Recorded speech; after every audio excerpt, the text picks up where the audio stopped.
Құрметті оқырмандар, каналыма қош келдіңіздер. Қазақ тіл каналымның дамуына үлес қосып жатқан әрбір жанға алғысым шексіз. Каналыма тіркеліп, лайк басуды ұмытпаңыздар. Рахмет. Бармын дегенге баршылық, тармын дегенге таршылық, жоқпын дегенге жоқшылық, тоқпын дегенге тоқшылық келеді. Адамның сөзі қандай болса, өзі сондай. Көңілі қандай болса, өмірі сондай болады.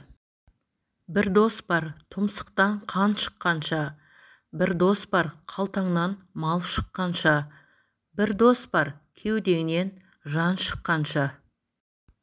Туыс көп, туыстық жоқ, туған көп, жұғыстық жоқ, жолдас көп, сыйластық жоқ, бауыр көп, қимастық жоқ.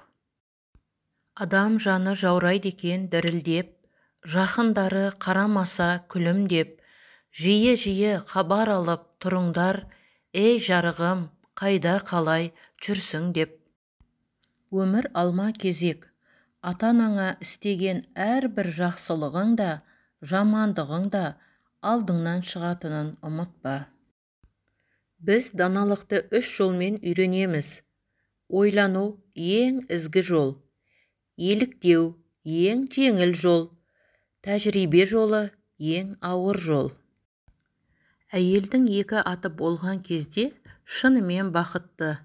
Біреуі сүйіктісі, екіншісі ана. 5 өсиет. Топасқа сенбе, жауға иілме, әрқашан сақ жүр, аш үйге қонба, жарлыдан сыйлық алма.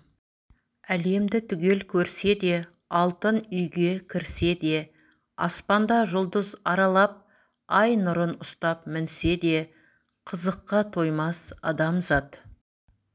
Болмайды дегеннің бәрі болады. Құламаймын дейсің, құлайсың, таңғалмаймын дейсің, таңғаласың. Ең қиыны өлдім дей тұра өмір сүре бересің. Егер жүрек таза болса, тілден әдемі сөздер шығады. 6 аға бірігіп әке болмас, 6 жеңге бірігіп ана болмас. Дастарханның басында өсек айтпа, өсиет айт.